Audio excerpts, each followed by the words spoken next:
can't get any words. Podcasts don't last, giving you the real talk, no holding back. Can't get any worse, we'll make you see.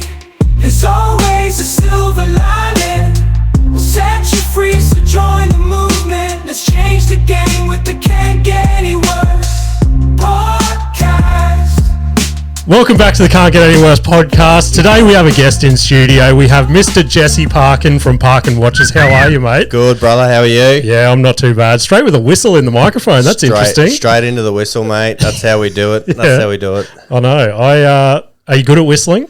Oh, mate, I can do a couple of magpie ones. I'm pretty mad. That's not too bad. Yeah. Can you, so I went on Matty's podcast last week. We both know Matty Carvosso. Yep. And he's, you know how he does that stupid thing at the end of like, do you have any secret talents or whatever? Oh, yeah. I only found this out about a month ago and my kids are obsessed with it. But can you hum and whistle at the same time? That it? No, like this. Ready?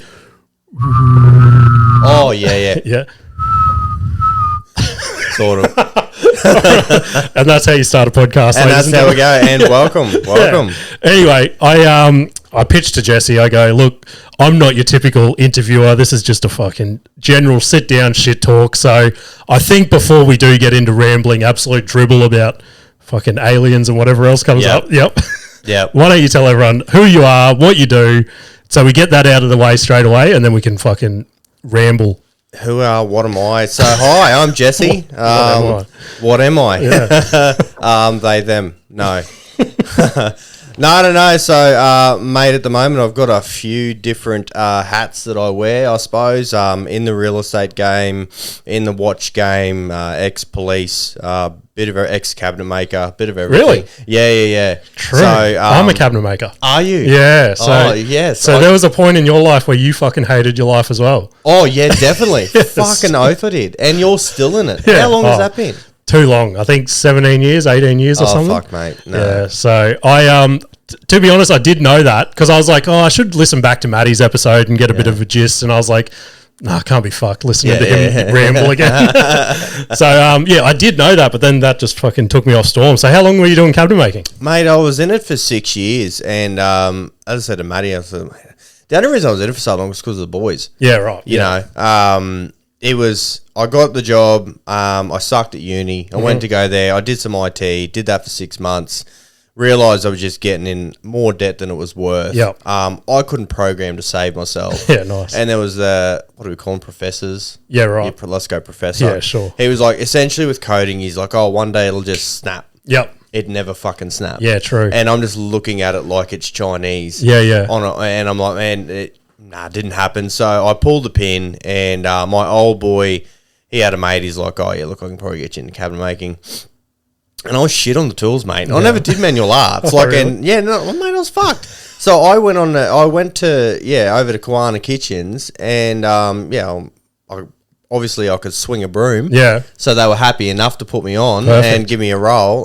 But yeah, shit on the tools. Just I was okay on machines. Yeah, right. Yeah. Okay, interesting. Yeah. And then, so was that before or after being a cop?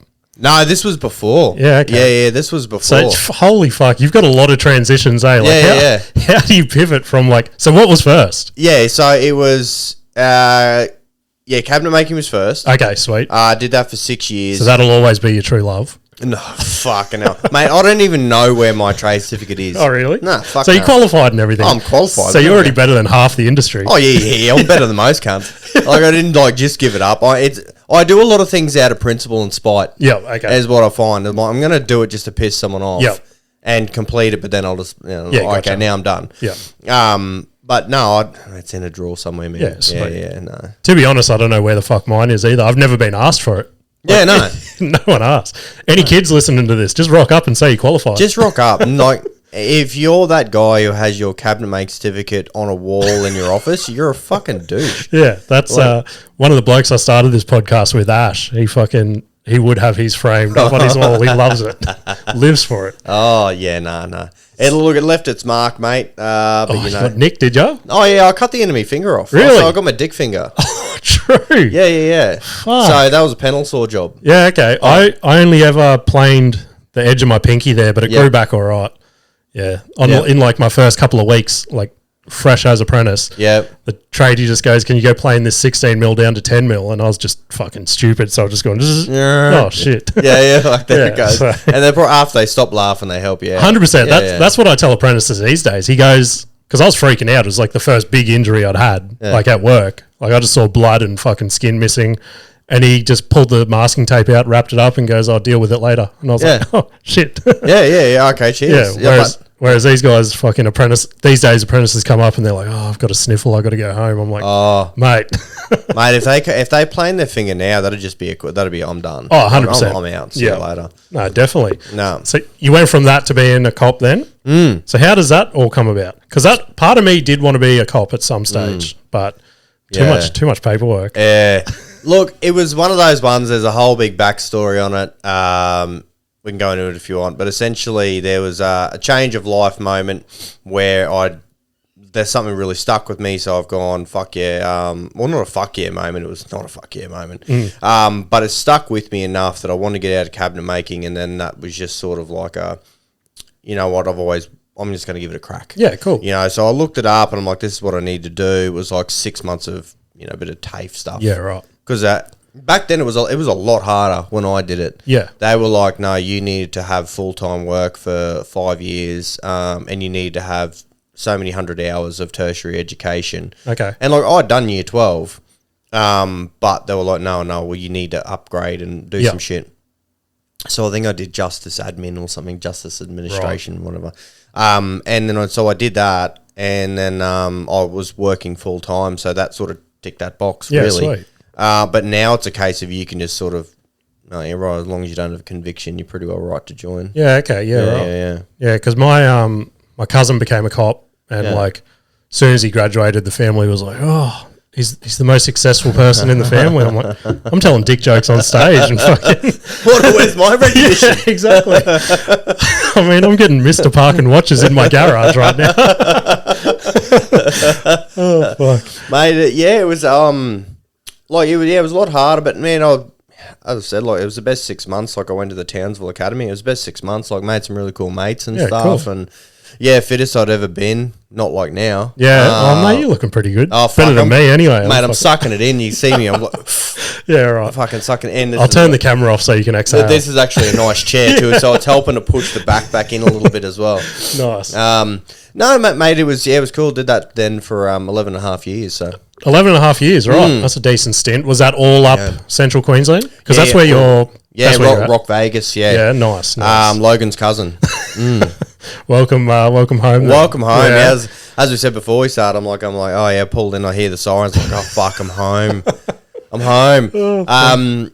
So 11 and a half, did it all in Rocky. And the good thing is, when we went to Townsville, no one wanted to come to Rocky. Yep. Unless you were from Rocky. So there were 6 spots, and the ones of us that did want to go back, we got to go back. Yeah, gotcha. So okay. It wasn't a problem. So then, went back, did 3 years in what they call general duties. Okay.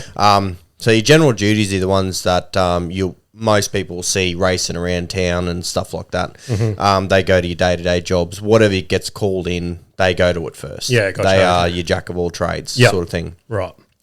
Did that for 3 years, 3.5 years-ish, something like that. And then I went across to a unit called the Tactical Crime Squad. Yeah, I did that for 7 years. Yep. And that was essentially, we just kicked indoors. True. Yeah, drug warrants, wanted people, all that sort of stuff for 7 years. Yeah. And that was, as I always say, mate, it's the best fun you can have with your pants on. Yeah, I could imagine. Mate, it was, you did get half chub in that office, man. Like, it was fucking great. Well, it wasn't because of my colleagues, but you did, it was fucking red hot. Yeah, were there some sketchy moments you got yourself in? Oh, yeah. I've had, what I have, had a bloke, he pulled a knife on me one night, me and my partner. We got him in the middle of the night, just a sketchy lad riding his mountain bike, a lot of what you see around here. Yep. Around just in all the dark suburbs, the streets and shit. So we just pulled him up and have a bit of a yarn.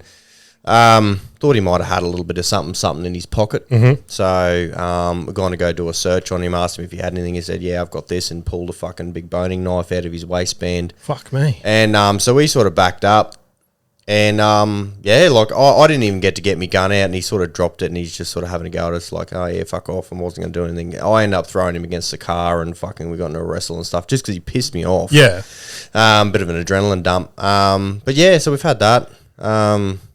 Yeah, a lot of wrestles, but they're just like, it was like just part and parcel. Gotcha. Yeah, right. With what you were doing, so there's not really any that you sort of go, oh, I remember that one. It's like, every other shift was like you were going hands on. Yeah, so, yeah, no, that's crazy. Yeah. Fucking, we when you got here and you're like, oh, it's a nice part. I was like, oh, I won't tell you what's happened here, but we've had a home invasion here. Like where? So right, for frequent listeners of the podcast, for frequent listeners of the podcast, I'm so sorry, but I feel like it warrants it right now.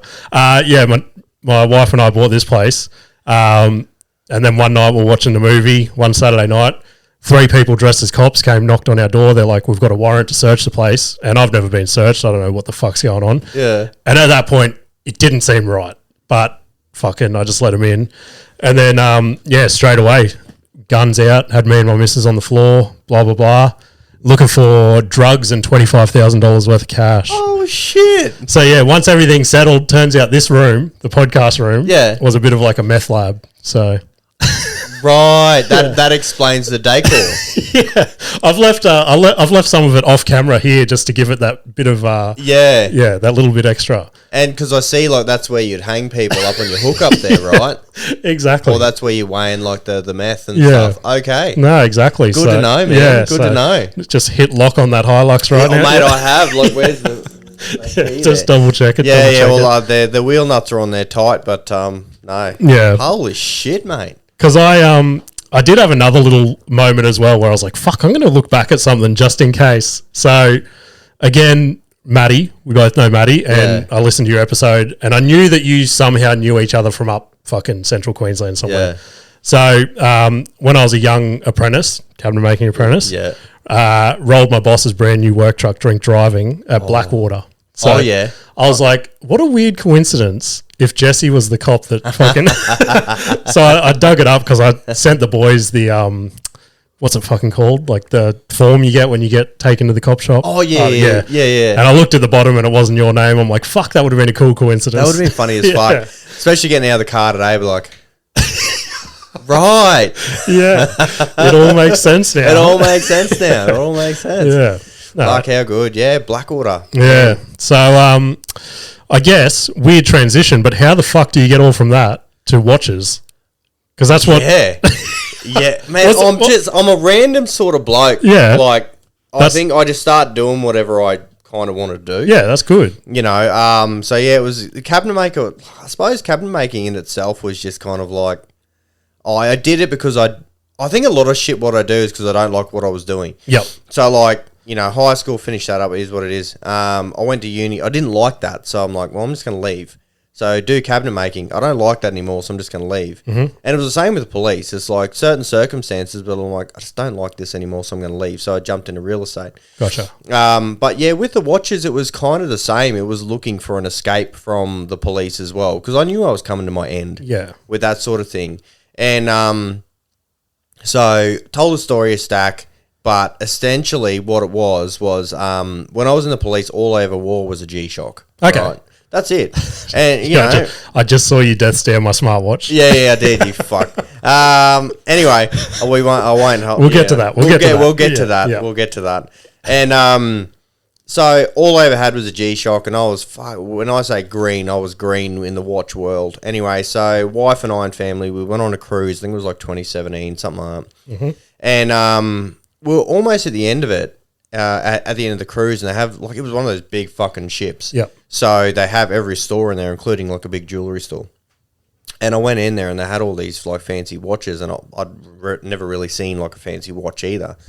And yeah, sure enough, like here's this one there. There's like a silver and goldish sort of skeletonized watch, and I'm like, fuck, that looks awesome. Yeah. Looks so cool. And I asked the chick about it, and she's like, it's a mechanical. And I'm like, oh, is that a battery? Like, I don't know. And she's like, no, you wind it. Yeah. Like, and I'm like, oh, fuck, okay. Yeah. And I was in love. I'm like, how good's this? And then it was like, I'd wear it out for dinners and all special occasions and shit. And it's just the pride and joy of my watch case. Yeah, nice. And it was kind of like, as you do, all great ideas start when you're scrolling on Insta. Yeah. And I'm sitting there scrolling along, and I see this mob. They're like, "Hey, we can, you can start earning 10 grand a month, Ecom Capital." Right. Like, fuck, come on, we can get to make your money. I'm like, oh, you're right. Anyway, they suckered me in. Nice people, but they suckered me in. Anyway, so I started doing this course, sort of thing to start, get a business going. I don't fucking know. I started off, it was going to be like, oh, I'm going to get like the rechargeable things you put on your phone, so you never have to have a charging thing. And then because I love coffee, so I was like, oh, maybe I do coffee things. Then when you talk to people, like, there's no fucking money in coffee at all. Yep. And I'm like, okay, that's no good. And it wasn't until I saw my watch, I'm like, I wonder if I could fucking do that. And I started looking online and stuff, and I'm actually like, oh, there's actually a fair bit of like an intro, like you can get into it. Yep. Okay. Like with most things in the world, China will wholesale fucking anything you want. No, for sure. And I'm looking at them like, okay, well, these are actually nice pieces, blah, blah, blah. Started scoping around. And that's kind of it. I was just a watch enthusiast who wanted to make his own watch brand. Yeah, that's crazy to me because, I mean, much like you thought, I would have no idea of where to start with making a watch. Like, to me, I look at it as the most complex piece of hardware or whatever in the world. They are so simple. Yeah, I bet once you crack it open and you know your way around it, it's probably all just decorative shit from there. It pretty much is. Yeah. And like when I first started, like I remember my first order arrived, I was fucking teary because you open up the box and here's like your brand on like this watch and a mechanical watch, and you're like, get fucked. That's crazy, eh? And like we had like 3 different types at the time, and it was so cool. But getting into it, like they'd sort of pushed you in the Ecom Capital. They'd sort of pushed you in the right direction to say, hey, like, check these guys out. These are your wholesalers, blah, blah, blah. Here's like the ones you use for your quality control. Like they will actually go through the factory. They will test your products and stuff to make sure it passes. Okay. And then, then you sort of go from there. So they were really helpful. Yeah, cool. Like to make sure that it wasn't just buy a stack of this shit that's going to break. Yeah. It wasn't Temu. Yeah, gotcha. It was, you're actually getting a quality product that you could build a brand on. Yep. And I think that was probably the most important thing is like, especially like I'm putting my last name to something. Yeah. I'm like, I want to make sure I'm not just, hocking out shit. Definitely. So yeah, that's sort of how it started. I'm just a watch enthusiast. I just like the look of watches. Yeah. So I thought, fuck it, I'm going to make my own brand. Straight away, you were speaking my language of just trying to dabble into a million different things. Yeah. And like, I've did the same thing. I've tried clothing brands. I've tried fucking, like all these different passions that I've tried to fucking pursue, and I was just like, nah. And then like comedy and podcasting was the only one that I'd like done, and I was like, oh, it just felt right or something. Felt right. Yeah. So yeah, that's wild. And then so I guess back to the start. Yeah. And again, you don't have to fucking say this if you don't want. No. How much was that first watch on the cruise?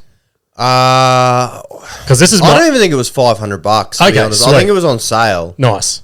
I think it was. Yeah, I'm pretty sure it was on sale, and I don't think it was $500. Okay. Which was pretty good. Yeah, because that's not bad. Like I was expecting you to say like fucking $5,000 or something, and that's what scares me out of like fancy shit like that because I'm much the same. I can look at.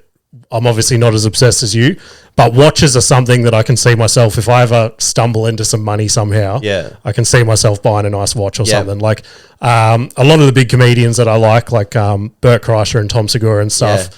I think both of them, when they sold their first comedy special, the first thing they went and bought was like a nice watch because it's a treat yourself moment. Exactly. Right? Yeah. So, like I said before, I saw you death staring that, and I still am because you're like, I bought myself a nice watch. I'm like, so when's that happening?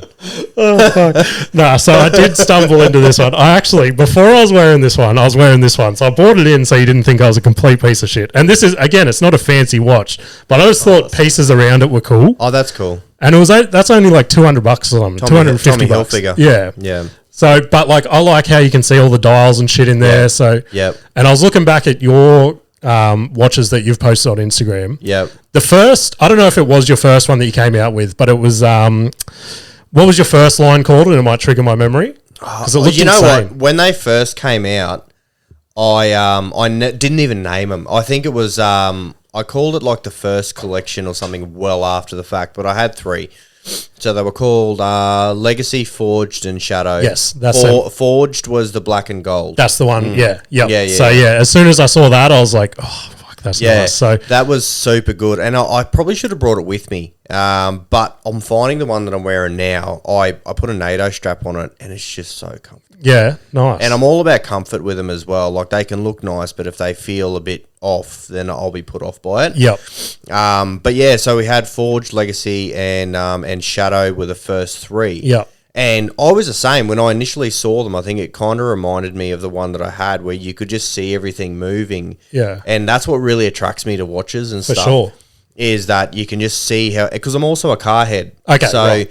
anything engine and mechanical components, anything like that, I want to see how it all works. Yeah, right. And that just fascinates me. So it's the same with watch movements and that as well. Yep. It's like, I just want to see, and I find that with a lot of people, I think people become so accustomed to just seeing a face Yep. with the hands. Definitely. They don't realise what goes on in the What's on background. the background, And yeah. that's what I want to show people. I'm like, this is what actually goes on. Yep. So with a lot of the custom stuff now, or even all of mine will have something like this one. Our naked one has like a little dial. Like, it's just enough to see it. Whereas the first collection, there was a lot more involved. But there's a lot of the ones I'm doing now where people are like, I want to see it as well. Yep. So we're doing their logos and stuff, but we're doing it as a partial skeleton where you can see their logo, but then you see everything sort of moving in the background. Yeah, cool. So the one we just did up for Brody at Gravel Empire. Yes, I saw that one. That the was truck. sick. Yeah. yeah, that was awesome. That came out so good. Yeah. That came out so good. And we're really happy with that, because out of all the custom ones we're doing at the moment, it was a no headache build. Yeah, nice. It was, here's a dial, here's the case, and it just went Love and it. it's done. Yeah, cool. All the others, I think I've recut the dial 2 to 3 times. Yeah, right. Every single custom job we've recut probably 2 to 3 times. And are you doing that, or you've got you outsource that? Outsource, but we keep it Rocky local. Yep, okay, So cool. I think that was the biggest thing I wanted to try and do this year. Sorry, man, I'm bouncing around. No, but that's my brain. That's Yeah. my brain. We're just two fucking tiggers right now. No one will be able to listen to this, but it's making sense to us. Yeah, you guys need to have the strings up on the wall to stories and shit. I told you, I'm not a fucking interviewer. Oh, no, so- I'm good. Yeah, no, this works for me. Yeah, cool. It's because you'll probably be able to follow along. Most people won't. Yeah, yeah. So yeah, custom this year. I wanted to do it in a way that we started bringing a watch brand local. Like, I'm out of Rockhampton, so it was important for me to sort of go, if I decide that I want to make everything for the watch brand, I want to do all of it as close to Rockhampton as possible. Yeah, cool.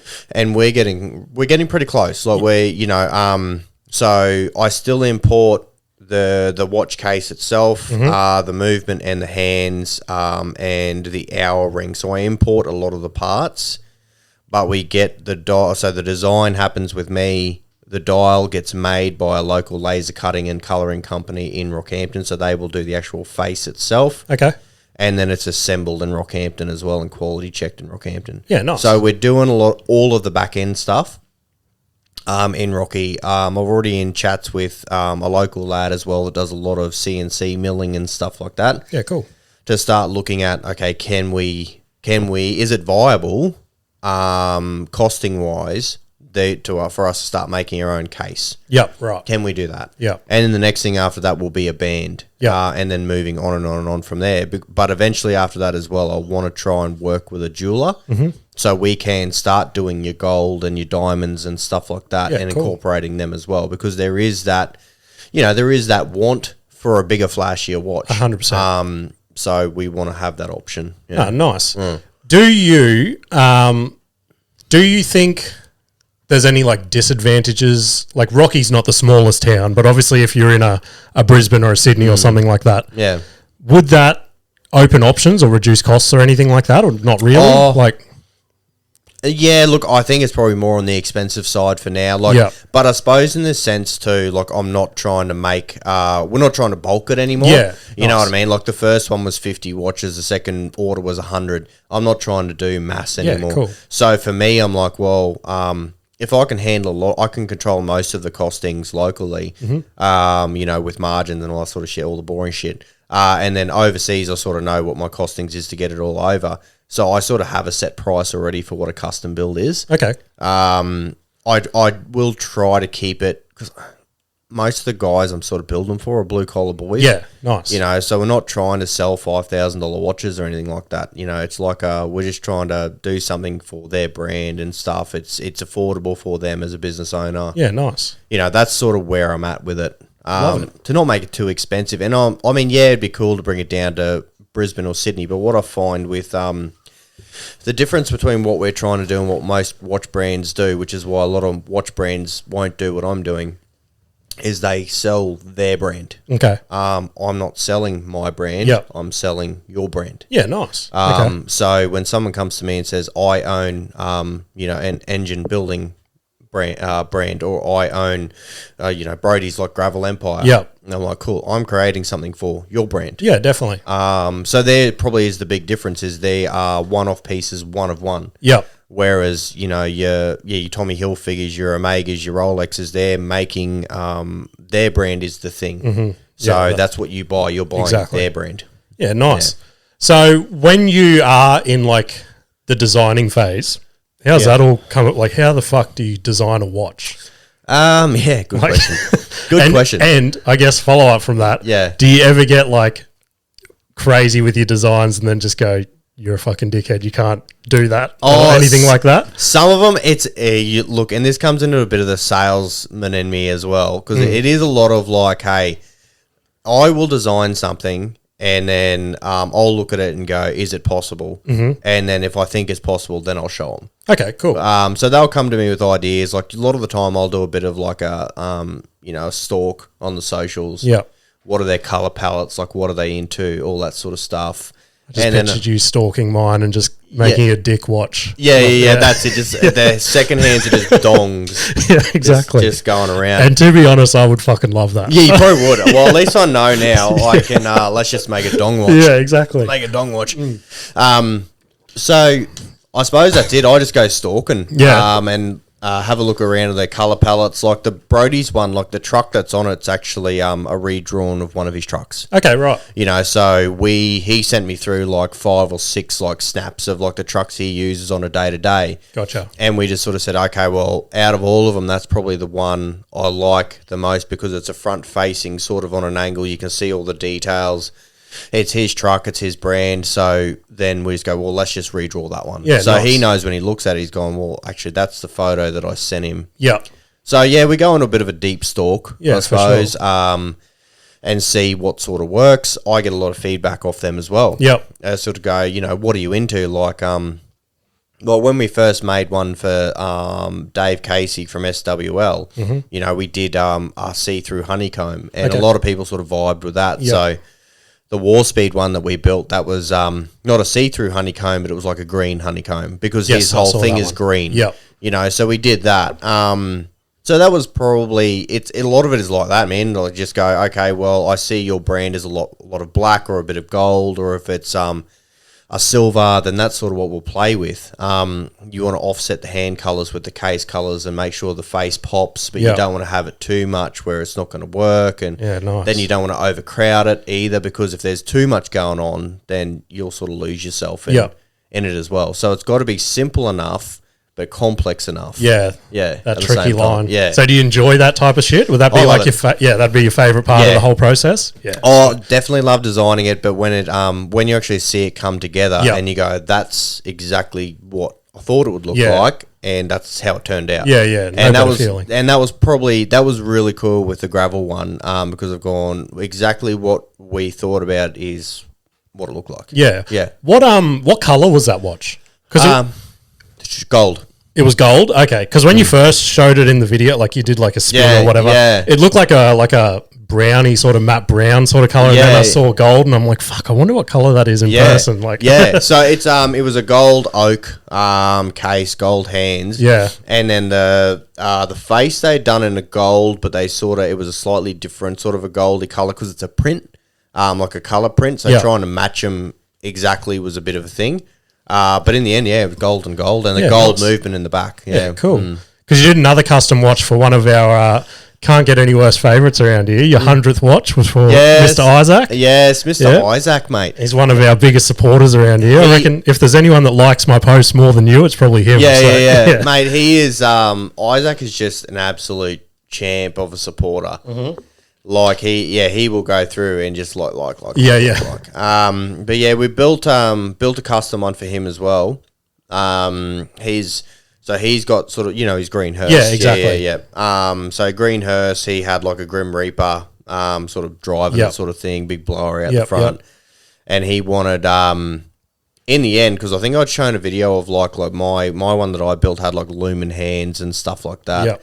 And I was sort of showing it as it was glowing in the dark, and he's gone, crazy request. Can I have lumen coffins as the hour indicators? Yeah, okay. And a part of my head was just going, you fucking what? And then the other part of me was like, let's give it a crack. Yeah. So we did. Yeah, right. So we did. We actually ended up just grabbing one of these that we had left in stock because he was a big fan of these and the way they sort of fit. Yep. So I just said, what we'll do then is we'll just pull apart this one and then remake it for you. Yeah, gotcha. Sort of thing. So essentially we just pulled this apart, we recut the dial, printed and Ben, the guy who does all my assembly, I think he said he spent like 6 hours doing like the hour indicator lumens, like just putting lumen in every single one. True. Yeah. Hectic. Yeah, and then putting it all back together to make sure it works. Yeah. That's nuts. Yeah. Do you have any what's the word? Not goals or whatever. Any plans? That was the word. See that brain? Yeah. But do you have any plans for like a bigger face watch? Because that's my thing. Being a fucking bigger bloke. If I go and there's so many watches I've tried on before I got that one. Yeah. And I was just like, it just makes my wrist look so feminine or something. And I'm like, to be fair, man, like that's a lot of the guys. I mean, because I'm dealing with like bloke. Yeah, well, I suppose you probably get it a lot then. Yeah, we do get a lot, and there are like, I've got a lad at the moment where he's just like, I want the biggest fucking watch you can imagine on my hand, like it's just stupidly fat. Put a strap on the clock off the wall. Yeah, pretty much, like, and that's it.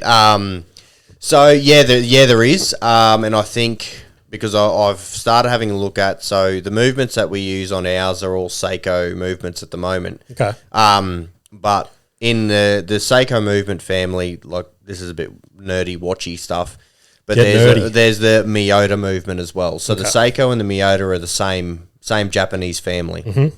But the Miyota movement is bigger in diameter. Okay. So it allows for a bigger case. Right. So I have been looking at using a Miyota and going with a bit of a bigger case. Yep. Problem I found is there's actually not a lot of cases that will fit it. So what we're going to have to do is inside of a watch, you've got a movement and then you've got like a movement holder. Okay. Right? So, and then that sort of slots in the case. Right. What we're going to have to do is we're going to have to custom make the movement holder, and then we'll custom make the case. Okay. And then we can use whatever movement we want. Yeah, nice. Because we'll just change the size and the dimension, Yep. and then we can go with whatever case we want. Yeah, beautiful. So that is the goal. I'll probably try and either dabble in 3D printing myself or find someone who can do 3D printing. Yeah, nice. Because essentially that's all it is. It's a piece of plastic that holds the movement in place that you screw the face and the face and the hour hand onto. Yep. And then that just slots into the back of the case. Okay, right. Easy. Pretty straightforward. Yeah. There's not a lot going on in a watch. Yeah, no, I bet. Yeah, there's the component. There's not a lot. Do you look at, and again, I don't know if you're going to fucking hate this or whether you're going to be like, yeah, they're sick as. But like those extra extravagant watches like Conor McGregor and shit wears where it's like the big dome. Yeah, Jacob and Co. I get half a chub. For sure. Do you? Okay, Yeah, sweet. We're on the same page then. Yeah. Because some of the watches I see like him or other rich people wear where it's like, it's almost like a seat, like a diorama sort of thing. It is. It's insane. Yeah. Like, and I have a story. I'll get to that in a second. Okay. Because I went to Hardy Brothers at Pack Fair okay. yesterday. Yep. I'll get to that. Yeah, sweet. So Jacob and Co is probably one of my biggest inspirations. Okay, I nice. draw from because as far as I'm concerned, they're the ones who are pushing the limit with what's possible with watches and Yep. movements and stuff like that. I think they're the first ones. They've developed the 4-axis tourbillon movement, which essentially it not only rolls that way, but it rolls on an angle. It's Insane. fucking mad. Okay. It blows my mind when I look at it. Like it doesn't make sense. Does that do anything, or it's just for looks? No, it is actually connected to the movement Okay. itself. Like, I don't know. I'd love to sort of have a look at it properly. I'm assuming that it's probably just fed off another gear as a movement sort of a thing, and then, like, the hands are just going to move as they are sort of a thing. I'm not 100% sure, but it is just so fucking cool to look at. For sure. So it's like they've got the Godfather. They were the ones who built the Bacatti watch. Yeah, nice. Have you seen the Bacatti one? I don't think so. I've seen the Godfather one. Yeah. So the Bacatti one is literally a Bacatti motor. Right. And you're watching the cylinders go up and down. That's cool. Yeah, so that was insane. Yeah. So they're groundbreaking, but you're starting to see a lot of watch brands now are starting to push the limits with what's possible. So Richard Mille, they've now gone to not carbon fiber, but their case is super, super light. It's like not even a couple of grams. It's like a couple of grams it weighs. Like it's you're not wearing anything. Yeah, yeah. Cool story with him. Him and Jacob and Co. They came to the game pretty late. I think Richard Mille were like 2004, and he went to a watch show with like 2 or 3 watches or something like that with a price tag that was like a couple $100,000, and people laughed at him. Yeah, right. And then a couple of years, like I think it was Rafael Nadal wore one while he was playing.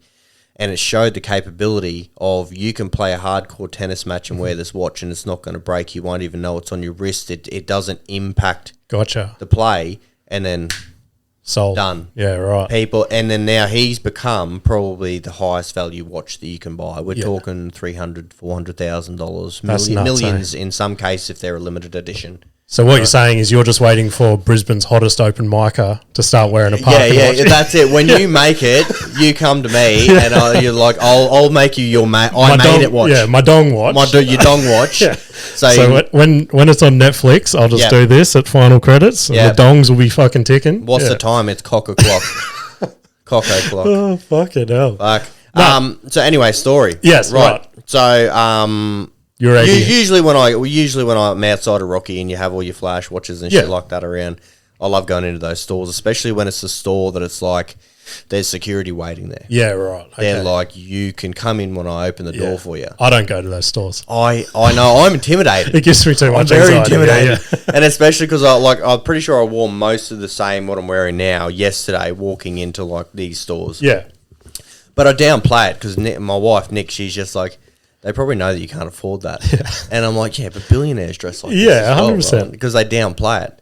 So secretly I'm a billionaire. Yeah. This is what I'm saying. So I went into Hardy Brothers. The only reason I went in there is because I saw they had a shelf that said Jacob and Co. Okay. And I was straight away, I've got to fucking see this in person. Anyway, walked into the store.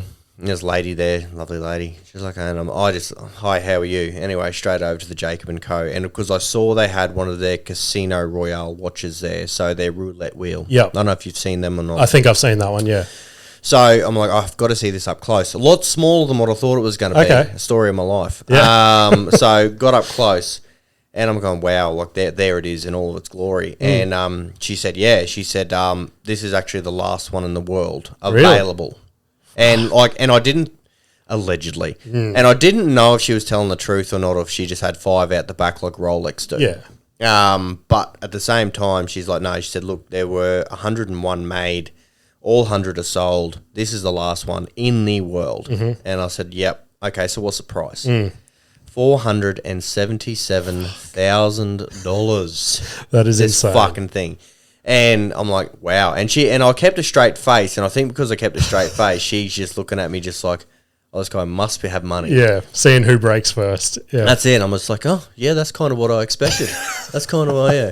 And she's just like, she said, but, these ones are now selling like second hand for like over $500,000. She said, you walk out of here, it's appreciated. Yeah, yeah. And then she's talking to me like I actually did have money, which started scaring me. Because she's just like, but if you buy it today, I'm like, you mean buy it today? Yeah.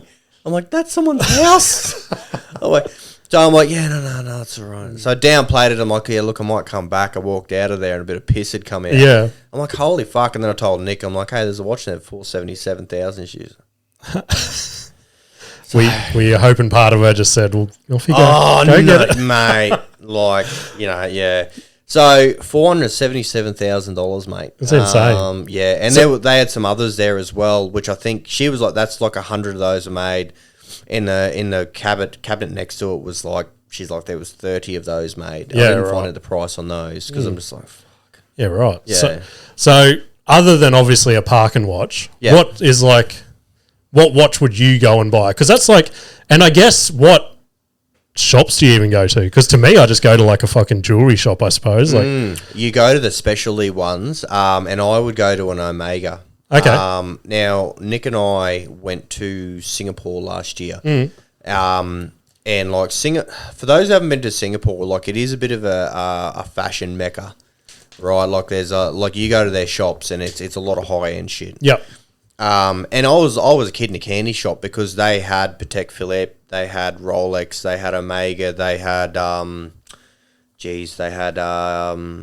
had the Seiko ones as well. So they had every watch brand you could think of. And I went in, and to answer your question, it's an Omega. Yeah. So I went into Omega. I tried on it. It was one of their Speedmasters, and everything about it was just fucking Yeah, grouse. cool. You know, it was a chronograph. I'm not a big fan of chronographs because I just don't need the extra bullshit. So what is a chronograph? So essentially, it's like a heap of different times. It goes seconds over here, and yep, it goes, okay. you know, maybe a different time zone. This is how much I don't care about them. I don't really know. All I know is there's 3 buttons that goes 1, 2, 3, Yep. and it does a heap of shit that you. I know the ones you're talking about Yeah, now. Yeah. there's a lot of shit you don't need. Yep. But they look good. So I tried this Omega on. Everything from the band to the weight to the look just was like, I would own this in a heartbeat. Yeah. It was $18,000 on special. Fuck. And loved it. Yeah. I was like, if I could, I would. Yeah, definitely. And then I went over to Rolex and walked into their shop. Same sort of thing. They sort of look at you, have a bit of a scoff, and then go behind the counter again. And then I'm like, oh, yeah, look, I downplay it again. Yeah. Good poker face. Oh, I just wouldn't mind that one. And look, they went to put it, and it got to about there on my wrist and wouldn't go over any further. Right. And I'm just sort of like, do you have a bigger one? And they're like, no. And I'm like, well, Rolex is out. Yeah. Like, and What the fuck? I do find like Rolex is the grandfather of watches, Yeah. right? Everyone knows them. Everyone knows them. It's kind of like exactly right. Like if you make it, you buy a Rolex. Yeah, exactly. Right? But for me, I just don't get it. Yeah. I don't get it. Yeah. Okay. I don't. Maybe because like I'm an enthusiast from like 2015 onwards. Sort of thing. Okay. Right. So I love the heritage. Yep. But I couldn't give a fuck about their design. Yeah, I get that. Like, part of me, like, I've looked at a couple of Rolexes and yeah, they're nice, I guess. But all you're buying it for is that little fucking crown on the dial. That's it. Just to say you've got one. And it's the same deal. Like, you see people make it and they get their Lambo and they sell it 6 months later because it's like, okay, once Yeah. I've seen that on my steering wheel, then it's fucking boring. Like, Just test drive it. Yeah, exactly. Just test drive it. Yeah. You know, like there's watches. If it wasn't an Omega, it would probably be an IWC, another brand that you probably haven't heard of. Yeah, I haven't heard of that one. But they're very big into the F1. Oh, actually, yeah. And the like rally cars and shit. Do they have any? No? I think they do have a rally car one. okay, Yeah, maybe and that's the one motorbikes. I've seen. They're very big Anyway. in the motorsports side of it. Yeah. And there was one that came out. It was like an F1 inspired because their movement holder the idea was an anti-shock sort of a thing, but it was like a teal blue. It looked like a mag wheel, and the movement sat okay. inside. And it was IWC, and man, it looked so cool. Yeah, cool. And I'm like, that really drew me into Yeah. having a look at that. Whereas, I look at a Rolex and go, Yeah, right. I'm like, old money. Yeah. No, that makes sense. Yeah. Yeah. So for me, I'm like, nah, not really Rolex, Omega. Omega. I'd there you go Omega or IWC. Is probably where I'd spend some cash. See, I can tell that you've got some money behind you because you say Omega, whereas I would have just been like Omega. Omega. Give me that Omega. Yeah, I'm also from Rockhampton, so I could be butchering the fuck out of Yeah, this too. nice. So yeah, No, easy. Well, part of me, like, to be honest, a lot of the shit that you've done is like aspects of like lanes that I've considered going Yeah. on. Because you're in real estate. Are you still in real estate now? still in real estate now. Okay, sweet. Yeah. Because that was another fucking ADHD moment I had to the point of even like 12 months ago, I was like, I should get into real estate again. Yeah. So do you like Again. that? Well, like had that idea again. Oh, Like, okay, yeah, again, yeah. okay, yeah. Look, it's one of those ones where I don't mind it. Like, job's a job sort of thing. It has its days, and there's a story. We'll get on later on. Some cracktivities. We'll Yeah, nice. So, look, there are some that's really, really cool. You'll have some good transactions. You'll meet some good people. And then there's other aspects of it that I just fucking hate. Look, I'm a big one. I hate bothering people. Mm-hmm. And a lot of it in the real estate game is you got to find sales. Yeah. You know, you've got to where's the next paycheck coming from sort of thing, because you are on a commission base. It's not a salary. Sure. Like, you know, you eat what you kill when it comes to real estate. So you've got to be on it, and you've got to be planning 6 to 12 months in advance. Like, okay, you might be killing it now, but what's happening in 6 months? Definitely. Where are those sales coming from? And the same thing in 12 months. Am I planting the seed for these people to come to me when they're ready to sell? Like, it is, you're thinking so far ahead. So some of that, like, isn't too bad, but I suppose because I still have the watches over here as well, I say to most people, man, I definitely feel that I'm at a crossroads. Yeah, okay. Like, it's, do I put more energy over here? Do I put more energy over here? Like, I definitely feel like this is where I'm at right now. Mm-hmm. I feel you there. I feel you. Yeah, and you'd be in the same boat. You're like, definitely. Do I go all in over here? Yeah. Or do I just still sit at the crossroads and just fucking wonder what I'm doing next? Yeah, 100%. That to me, it all just comes down to money at the end of the day, like everyone else, I suppose. If that wasn't an object, then fucking I'd be out there flogging my solo show. So 100%. And it's like, you know, do you? And I've thought about this heaps of times. Like, okay, what if I build up enough of a bank that it was like $30K, and I just had like a real crack at it, but then go back to it if it didn't work. Exactly. You know, so there's all those sort of ideas, and then I'm like, okay, well, if my business grows, like, what does that look like? Yep. And I suppose the goal side of thing for the business, I don't know if I answered that before. I don't know what we haven't answered here. Fuck me. So I don't know, like, because the next step in that is if we grow, obviously you need. Okay, well, do I need more people to assemble? Do I, you know, obviously with Pelk and Rockhampton doing the dials, like, they can knock out, instead of just doing one, they could do 5. They could do as many as they want. As long as we get one right, it's fine. I can order in as many parts as I want in one order. I don't think the timeline would stretch too far. But then the assembly, I've got one guy who assembles for me. Yeah, okay. Like, if I go over and drop 50 watches and say, hey, they're going to be done in a week, then all of a sudden, I guarantee, like, they're going to be fucked. Definitely, yeah. Because he'll be under the pump. You know, and I mean, like, when he gets a watch as well, like, with the face, it's not uncommon that he's had to file back 0.2 of a mil to make something fit. Like, they're custom. And, like, I'm like, well, if you do 50 and they all need to be filed, he is going to fucking kill me. Yeah, yeah. So there's that aspect of it as well, like, and part of me is like, are we ready to go any bigger than what we are? And I think at the moment the answer is no. So that's probably why I'm like, well, I'll just keep leaning into real estate. Yeah, because like, man, it makes good money. Yeah, and you only do it. You do real estate for the money. Yeah, exactly. To be fair, if anyone turns around and says, "Oh, I love people," do it for the love. Look, people suck. Yeah, they definitely do, man. Like, they really do.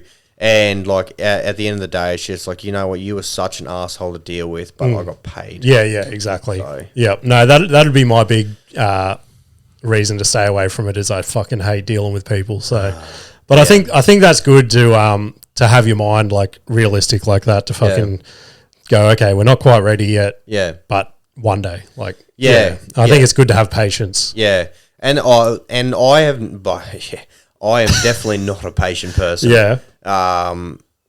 By any means, and I think what the custom side of it has done has taught me a lot of patience. Yeah, nice. Because if you try and rush anything and fuck it, then you have now added on weeks. Yeah, well, not a couple of days. Yeah, yeah. Well, much like you just said, shaving off 0.2 of a mil, that's fucking insane measurements to be working with. Like. Yeah, and that's kind of like I said to the Pelk guys the other day, I'm like, look, if we are out by that much, it might as well be a meter. Like, it's the same, like, when it came to cabinet making, like, you know, 2 mil here. Yeah. If you add on 2 mil across the kitchen, that's a lot of mil. That's exactly. That's a lot to be out by the end of the kitchen. Yeah, for sure. No, definitely. So we've touched on that. We've touched on, what haven't we touched on? Oh, you mentioned before before you came, you're like, oh, I don't care if we sit down and talk about the UFC. You're a UFC fan? I am a massive Are you? UFC. Yes, Me mate, too. I am. All Yes, right, I let's know. go. I know. Let's go. John Jones is a sack of shit. Comment. And that's the end of the podcast. no, so I'm of the same page. Yeah, Everything he's done outside of the cage, Yeah. complete fucking dead shit, piece of shit. Yeah. But inside that octagon, he's a fucking Yeah. just downloading the fight IQ off his opponent and just Yeah. coming up with a counteraction to whatever it is, and just seeing him fizzle out any Yeah. game plan they had. Yeah. I 100%. I'm Like- going to say something very controversial, and I'm going to drag Conor McGregor into this as well. That's good, because on my solo episode today, I fucking spoke about Connor and I said the exact same thing. I go, outside of the octagon, washing my hands of him. Yep. But that come up, Yeah. it'll never be fucking beaten. It won't be, the come up won't be beaten, but here's the thing, is I think that he wasted his talent. 100%. Yep. Now there'll be Connor cockriders out there that'll be just be like, well, he's the GOAT, fuck you, double champ. Yeah. Never defended a single time. Doesn't matter, he mate.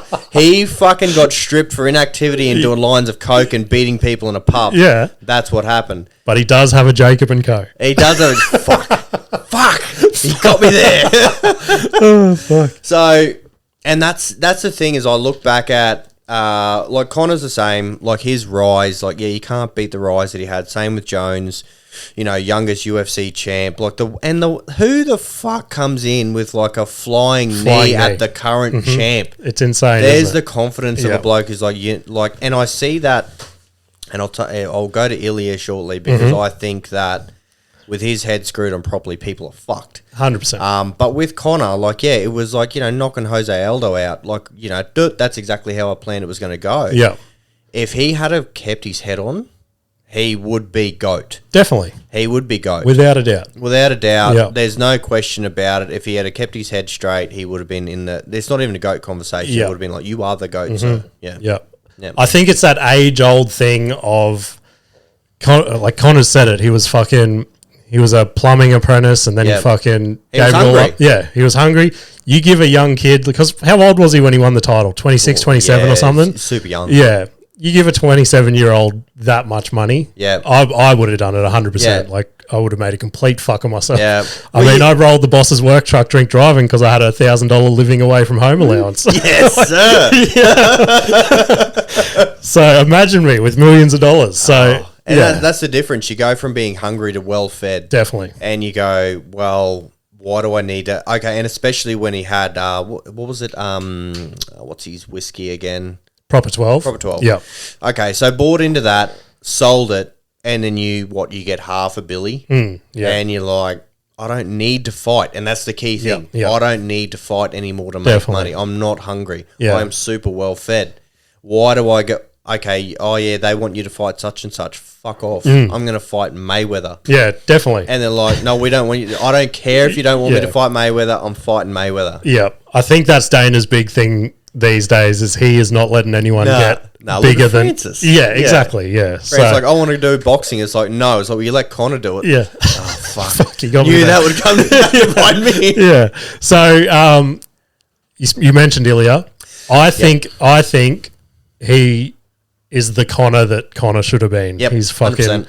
like, to see his setup and shit that he's built himself at home, to see his interactions with his wife and stuff, for her to look in the camera and go, Yep. someone's getting knocked out and it's not going to be my man. Yeah. Just everything is fucking insane. Like, It is. And like that walkout where he's walking out and he's just already smirking. Just like, this fucking guy. the night before they had a party, he was drinking red wine and like this big feast for his whole team the night before the fight, night as if before. they'd already won. As if it would already run. And he's like, man, I feel sad for Charles because I like Charles, but I'm about to knock him out. And he's like, this guy. Yeah, it's nuts. And, when that fight started, I'm like, okay, so he's copped a few. And he can cop a few on the chin. Yep. Because Charles did land a couple. But it was just that left, right, good night. Yep. And I'm like, holy shit. And Charles is down. And I'm like, yeah, Charles has been rocked before, but he goes into his turtle position and he's pretty safe there. But when Ilya let him back up again to sort of go, no, come back up again. And then it's like, you're out. Yep. It's like, that's fucking dangerous. That's next level. Yeah, it is. That's It's next level. It's nuts. It is nuts. And I agree, again, fucking Islam cock riders are going to hate this, but fuck you. Ilya's pound for pound number one. Here's why. Islam, I don't care about your undefeated. I don't care about your streak. You are not a current title holder. You relinquished that to run away from Ilya, pussy. And you're not a double champ. Ilya is. We've unleashed him here. Yeah, Ilya is a double champ. So right now he's pound for pound. If you go up and beat JDM, fair call. There could be an argument for you to move back up to number one. Yep. But you've got to get past JDM. Definitely. Do you think he would? I'm going to back JDM. I think Islam was always a big lightweight. Yep. Yes, he'll go well at welterweight, and I think his wrestling is just going to be next level because he'll pack on muscle. But I mean, it's a fair assumption. We all know what JDM's doing right now. Yeah. And that is, he is with top wrestlers. He is with Craig Jones. Exactly, yeah. He is practicing absolutely everything. And we have seen Islam is nowhere near as good a wrestler as Khabib is. He was rocked by Dustin. Can take a punch. Yep. But is he going to be able to handle JDM's pressure? Yep. Every part of me would fucking love JDM, but there's something about that Islam factor. The Russians are scary as fuck. They are scary as fuck. I think we're split. I'm going to go JDM. I'm going to go JDM, but I don't know. Like that first Volk fight with him and Islam. Oh God, I was screaming like, "Come on, Volk!" And then and then the second fight was just. That was let's depressing. not talk about it. Let's move on from that. That was depressing. How do you feel? Well, this actually could be even more depressing. How do you feel about the next pay per view, Dustin versus Max? You keen for that? The card sucks. Yeah. But the Dustin and Max, I don't know. Like, I do want Dustin to sort of, walk out of there.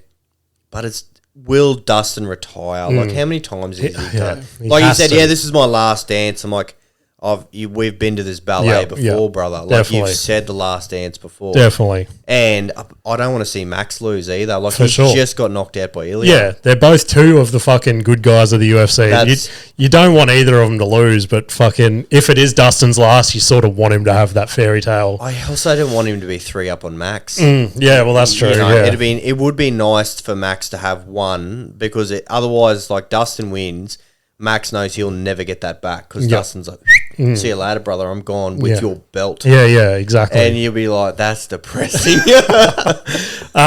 So back on the John Jones thing. Yep.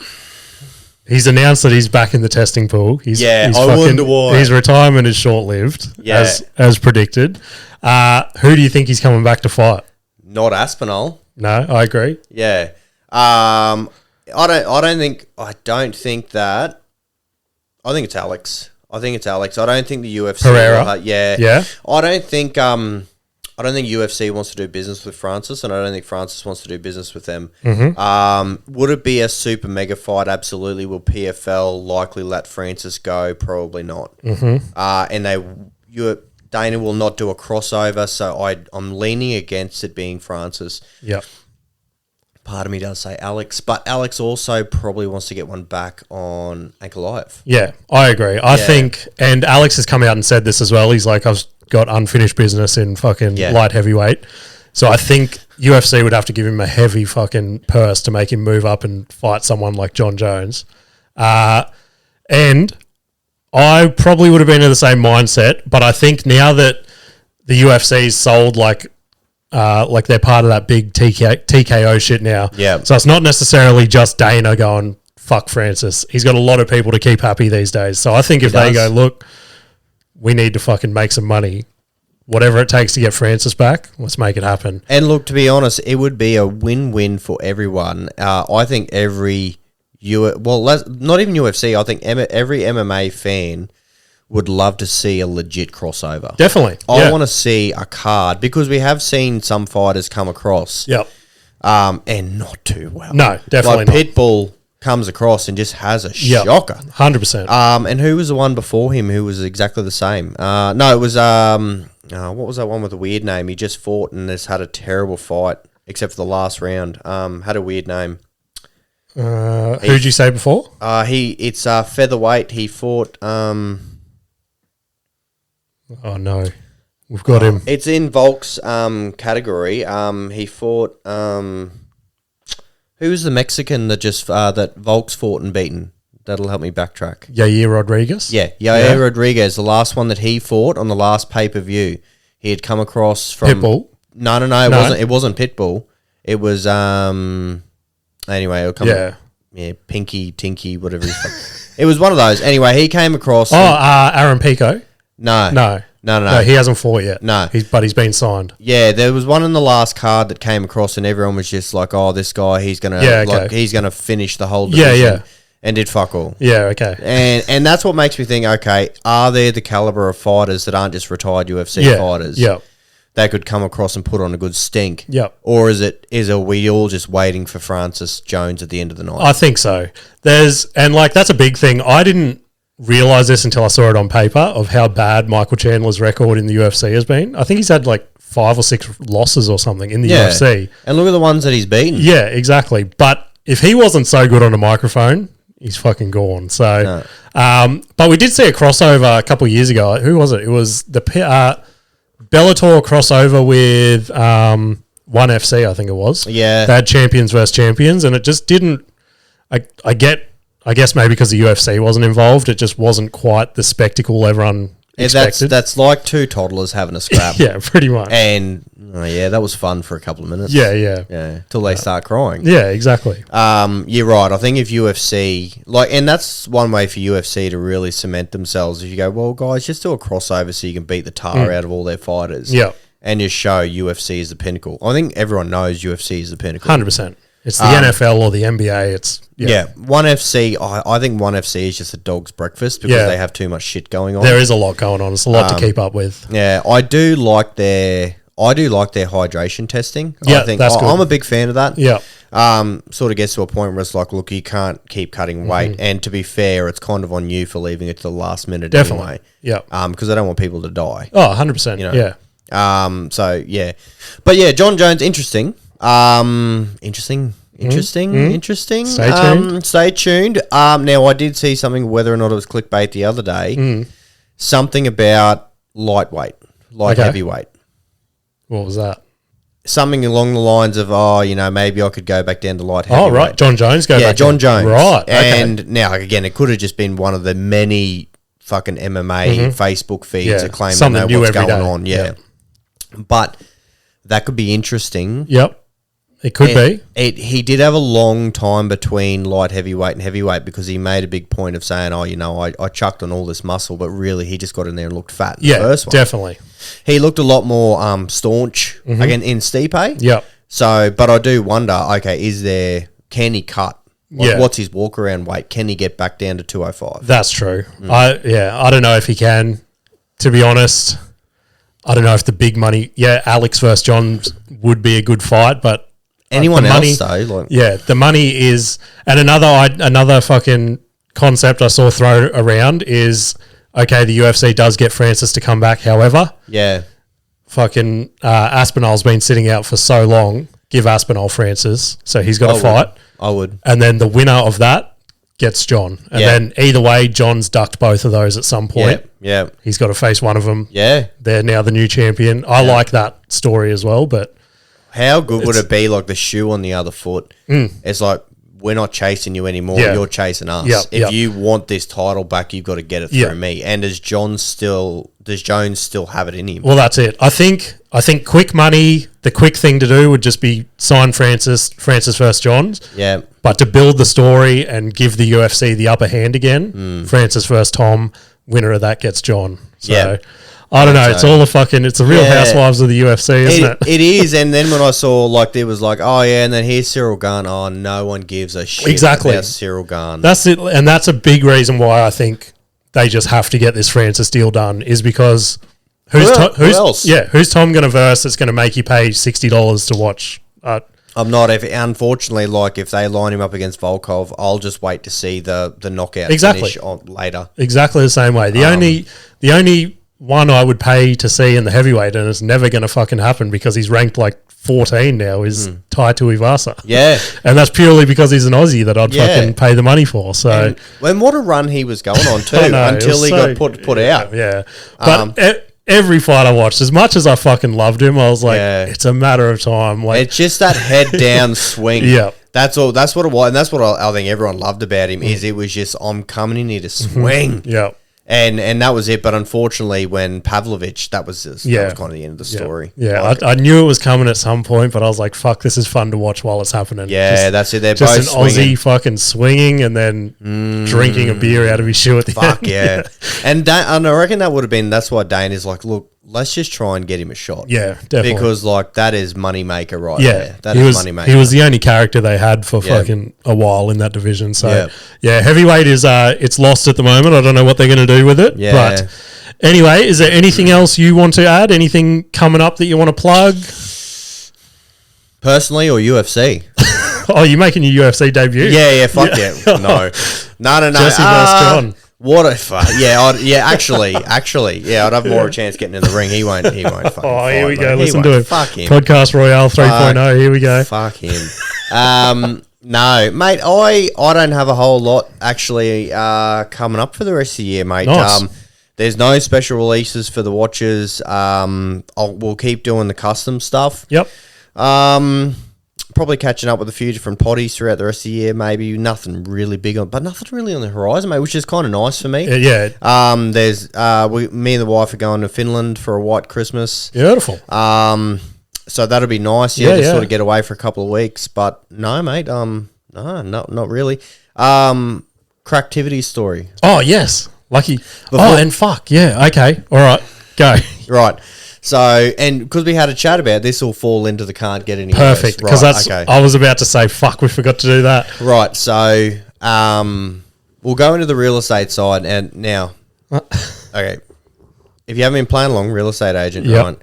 So, the beginning of this year, let's go back last year, right? So, I have a plasterer mate of mine. He did a lot of work for me with our houses before I got into the job and stuff. Anyway, he sends me a message just saying, hey, I've just done a stack of work for this bloke down at the coast. He said he's ready to sell. It's his mother's house, but he's there doing all the work and stuff. They're ready to go to market. Really nice beach house. Okay. I'm like, fuck yeah, cool. I'm on. So here's a number. This is the guy's name. I call him. It's like, hey, blah, blah, blah. Got your number, referred, blah, blah, blah. We got talking. He said, yeah, come down for an appraisal. Everything seemed legit, sweet, no worries. So I took a colleague of mine down there, went down there, we gave him a bit of a price, and man, look, it is like end-to-end sea views. Yeah, nice. On this place, an absolutely beautiful place, really nice finish, blah, blah, blah. And this guy, super normal, Right. really, really nice. And he couldn't have been friendlier. And in the end, he was like, look, I like you guys a lot. You're really professional. You came in. He said, I've dealt with others. They haven't been that. You know, you guys, I trust you guys. Like, I will get my mum to sign with you guys. I'm like, yep, sweet. Okay. No worries. So I said, let's keep in touch. There was a couple of little things to be done, but let's keep in touch how you progress. So anyway, I sort of would keep touch with him. And so then the phone calls, they stopped answering. I'm like, oh, yeah, right. Here we go. Like, it was just a bit of like well, I'll probably see it listed in a couple of weeks with someone else. They changed their mind. Anyway, he calls me out of the blue like 2 months later, and you could tell he's real erratic on the phone. Okay. No, everything's gone to shit, man. Everything's gone to shit. He said, I've got to go down and figure some shit out with my family. He said, no, we're putting everything on hold. And I'm like, oh, okay, man. Like, that's okay. Like, shit happens. I get it. He said, no. My sister's like trying to screw over power of attorney with my mum. And I'm like, Right. okay. No, that's all good, man. And then a week later, I was like, no, we're back into it. We're good to go. And I'm like, fuck, here we go. Anyway, I said, all right, well, he's like, oh, I've got everything done. And I said, all right, well, I'll come down late in the year and we'll just check everything over. And I go down there and, like, this would have been about 2 months. And I go down there and straight away I'm like, this guy's lost about 10 kilos. Oh, no. I'm like, yeah, I've seen it. Anyway, bit erratic and stuff. And he showed me all the work that he's got to get done, a couple of bits and pieces. And I'm like, yeah, let's just get that done. We'll be ready for market. We'll smack it out. It'll be the first open home of the year. He's like, yeah. Anyway, I told him, I said, because he'd asked that question, there was all these conspiracy theories started coming out about his ex-missus. I'm like, yeah, right on. Let's just leave that alone. But he knew that I was in the police. Yeah. And anyway, so I left it at that. Anyway, went down there for the first open home, like January 3rd. Go down there, and this cunt has lost another 10 kilos Fuck. and just drawn out. And I'm watching his chin going 100 million miles an hour. I'm like, oh, this guy is fucking cooked. And it's like half an hour. I've got people about ready to turn up for an open home, and I'm like, you need to shoo, motherfucker. You need to get out. So he's still talking when there's people arriving. I'm like, just fucking go, man. Just go. So I'm showing him through. It's still a lovely house. So like, whatever happened, like, he's obviously been up for 5 weeks, but he got a lot of shit done. Anyway, like, went really well. A lot of groups through. We had it under contract the next week, and the buyers who were looking at it, they wanted me to sell their place that was just like down the road as well. So like, sweet. So I'd appraised their place, signed them up. We're ready to go. Great. We're under contract. Fucking great transaction. Yeah. Awesome. Above what they were all asking. It was all super good. Anyway, and because the finance was tied to the buyer's house, they didn't need a finance. All we had to do was the building and pest. Yep. That was it. Yep. So the first building and pest comes around. He's like, oh, yeah, I forgot about it, and I've left the house locked up. And I'm like, well, we're getting him there. He's like, well, I'm not home. So I'm like, all right, well, let's just rebook the building and pest. The next time we rebook it, he calls me the day before, and he's like, no, man, you guys can't come around. And I'm like, why? Look, what's going on, brother? And he's just gone, no, if you come around, I'm going to fucking fight you. Like, he's like threatening to have a punch on with me, the building inspector. And I'm like, oh, fuck, man.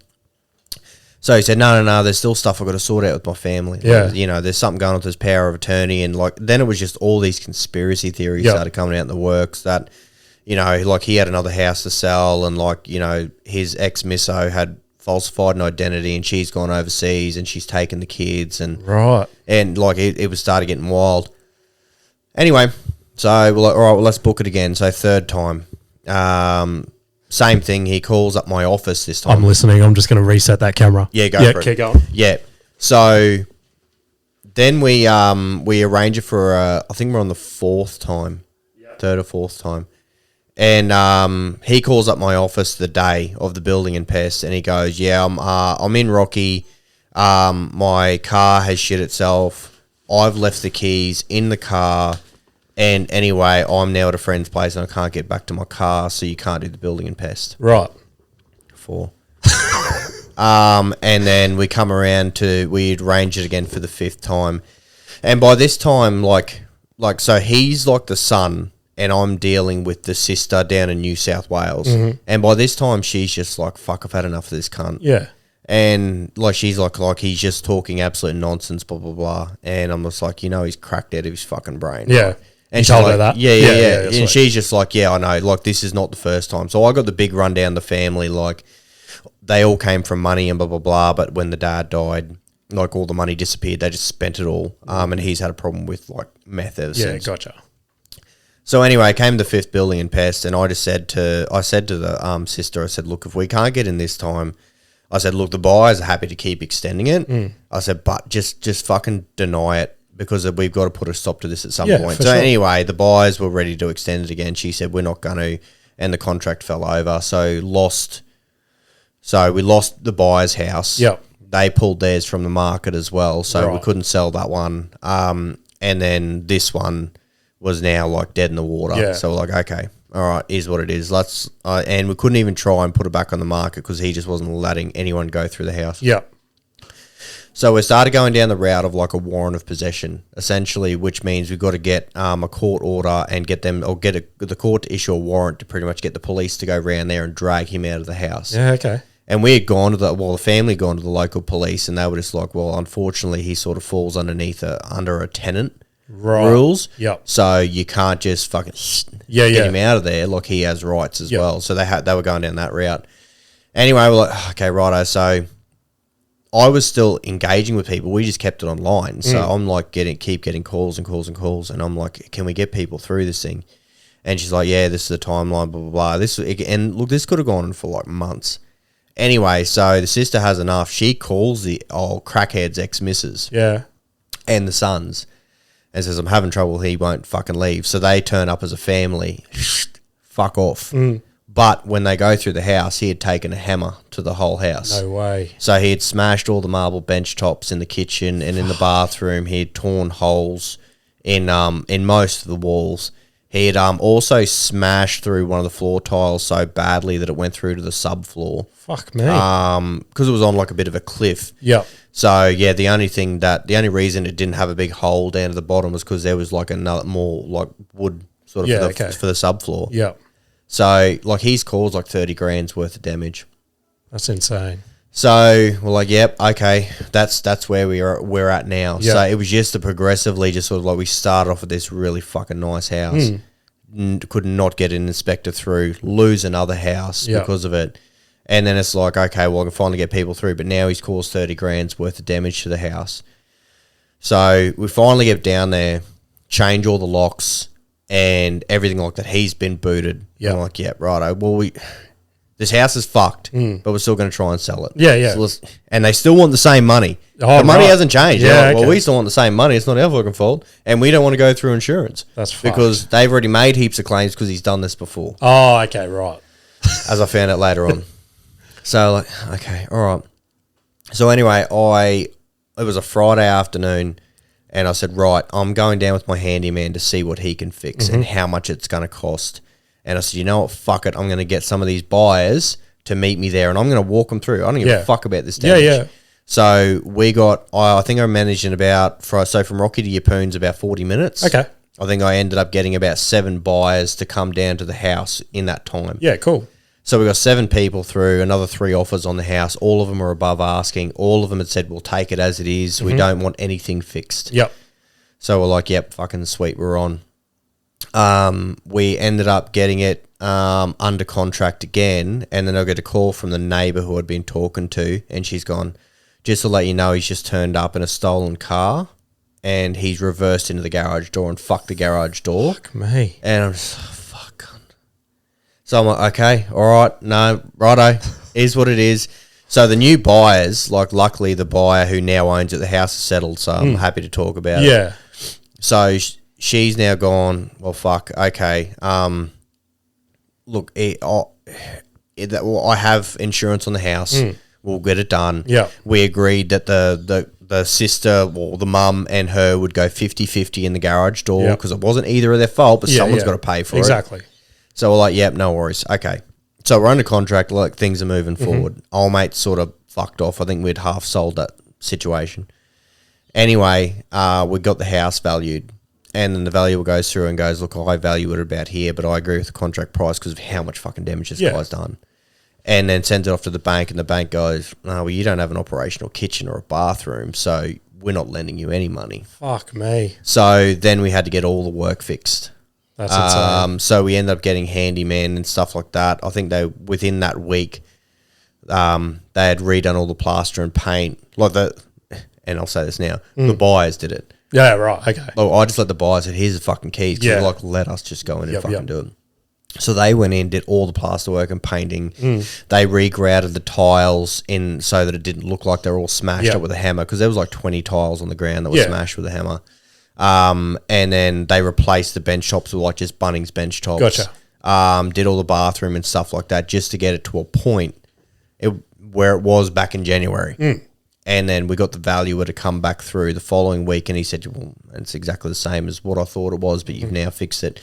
And then the bank finally lent on the money. Yeah, right. Okay. And then I think 2 weeks later after that, it went unconditional, and then it settled. That's fucking insane. But cracktivity. Yeah, man, yeah, like for sure. Fucking, like, and in the background of all this happening, like, that was just the real estate side of it for me. He was in stolen cars. He had his mother's car stolen because he had a drug debt. Yep. 2 of his motorbikes stolen by druggies because he didn't pay his tick. And if those pay your tick. Yeah. So he had all of his shit stolen and his mother's stuff stolen because he was just in so much debt. But then he was getting around in his car, and he was fucking evading all the local coppers in Rockhampton. He had rammed one of my old units in tack crime. Yeah. Like, yeah, they were like, well, we know this motherfucker. Like, he's rammed us last week. Yeah. Yeah. It's probably the cunt that used to have a meth lab in here. Probably, man. Yeah. Fucking oath. Yeah. Oh, mate, it was just wild, but it was just one thing after another. Like, every single week, there was like, it just felt like you were in quicksand. Yeah, definitely. You were just like, can we get this fixed? Nah. We had family members come up to try and do an intervention, and he threw a glass bottle at him. Like, That's it was nuts. just...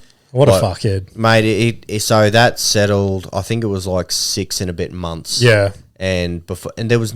and it was no fault of anyone's except for the fact that He just fucked that Fucking house, crackhead, man. yeah. Yeah, just a crackhead, man. That's insane. I thought when you started that story, I thought there was gonna it was gonna end up as there was no mum or anything. It was just this crackhead that was that was squatting trying to get all this money. Well, and that was the thing. Like, and every single time it was like, I'll move out if you give me money. I'll move out if you give me money. And the sisters like the mother was just love for the son, like unequivocal. And I mean, if you have kids, I get it. I don't know. I don't have kids. Yeah. If my dog asked me for money, I'd probably give it money.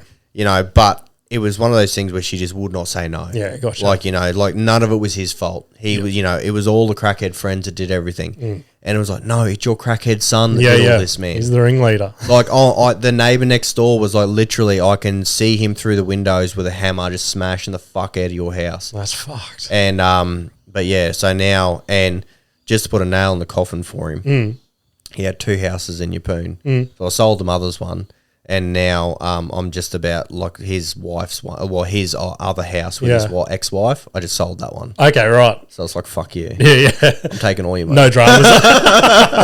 No dramas on that one yet? No. Well, that one's unconditional now. Sweet. So like we're good. We just skate through to settlement now. Nice. So I'm like, no, fuck you, because I earned that. Yeah, for sure. 100%, mate. Get your money. Get that money. That's it, mate. But yeah, I think that pretty much brings us to an end. If you got nothing else to add, mate, I think I'm good. What a yarn. That's it. What a yarn. It's been a fun time. So Jesse, will you say your socials and your website? Yeah, done. So let's not worry about you're not buying a house in Rocky. If you are, hit me up. Yeah. But no, so from the watches side of thing, on Insta, it's PRKN Watches, PRKN Watches. On Facebook, it is now PRKN Watches as well. I changed it so it's all the same. On TikTok, whenever I fart out a video, that's also PRKN Watches. So at PRKN Watches. Beautiful. Go give him a follow, guys. He's a huge supporter of ours. Every day I get a fucking notification saying PRKN Watches is like some bullshit I've put up. So fucking give it a like. Yeah, genuinely appreciate it, mate. Appreciate you coming down and jumping on. And yeah, other than that, guys, we will see you later. See you later. See you later.